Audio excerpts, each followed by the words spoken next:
દેશમાં અત્યારે ભલે ચૂંટણીઓનો ગરમાવો હોય, પરંતુ કેવડિયા એકતાનગરમાં સ્ટેચ્યુ ઓફ યુનિટી પાસે આવેલ જંગલ સફારીમાં એક અનોખા ઇલેક્શનની ચર્ચા જોવા મળી રહી છે।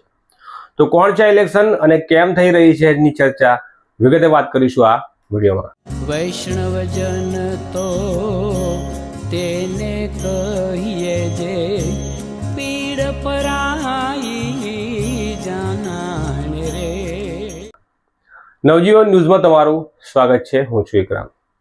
અત્યારે ચારેકોર ચૂંટણીની ચર્ચા એટલે કે ઇલેક્શનની ચર્ચા છે, પરંતુ સ્ટેચ્યુ ઓફ યુનિટી પાસે આવેલા જંગલ સફારીમાં એક અલગ જ ઇલેક્શનની ચર્ચા ચાલી રહી છે, અને આ ઇલેક્શન છે માદા ગેંડા એટલે કે ફિમેલ રાઇનો। આ ઇલેક્શન નામની ફિમેલ રાઇનો આજે 17 વર્ષની થઈ છે। ગુજરાતના આ જાણીતા પ્રાણી સંગ્રહાલયમાં ઇલેક્શન નામની માદા ગેંડા વસે છે, જે આજે 17 વર્ષની થઈ છે।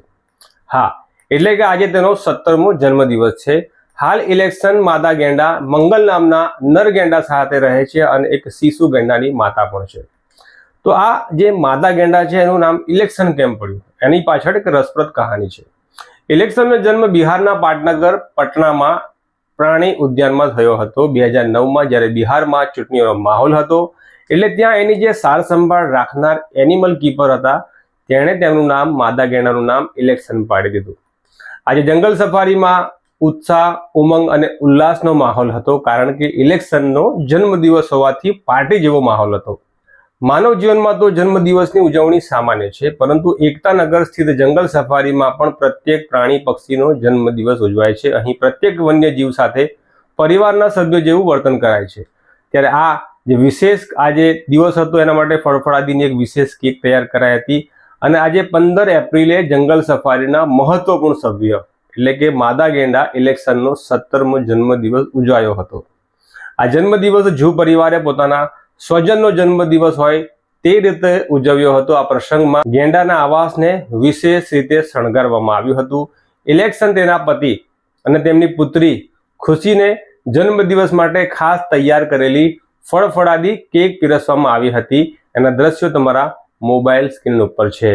આ કેક કેળા, તરબૂચ, શક્કરટેટી, બીટ, ગાજર, મોસંબી અને પપૈયાથી તૈયાર કરવામાં આવી હતી। ગેંડા પરિવારને તેના ખાસ મેદાનમાં મુક્ત રીતે ફરવા દેવાયો હતો। ત્યારે જે સફારીના જે કર્મયોગીઓ છે અને પ્રવાસીઓ છે તે પણ આ કાર્યક્રમમાં ઉપસ્થિત રહ્યા હતા। જ્યારે ઇલેક્શન આ ખાસ કેક પાસે પહોંચ્યા ત્યારે ઉપસ્થિત તમામે હેપી બર્થડે ગીત લલકાર્યું હતું।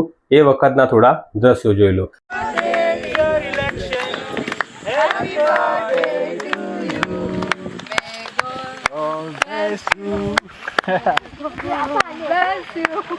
ઇલેક્શનનો જન્મ બિહારની જે રાજધાની છે પટના, ત્યાંના પ્રાણી સંગ્રહાલયમાં થયો હતો।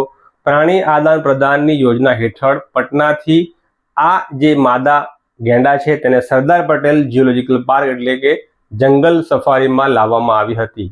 વર્ષ 2023માં ઇલેક્શન નરગેંડા મંગલ સાથેના બ્રીડિંગથી ખુશી નામની એક માદા બચ્ચાને જન્મ આપ્યો હતો, જે સમગ્ર સફારી પાર્કમાં ખુશી વ્યાપી ગઈ હતી। સરદાર પટેલ ઝૂઓલોજીકલ પાર્કમાં પ્રત્યેક વન્યજીવની ખૂબ કાળજી રાખવામાં આવે છે।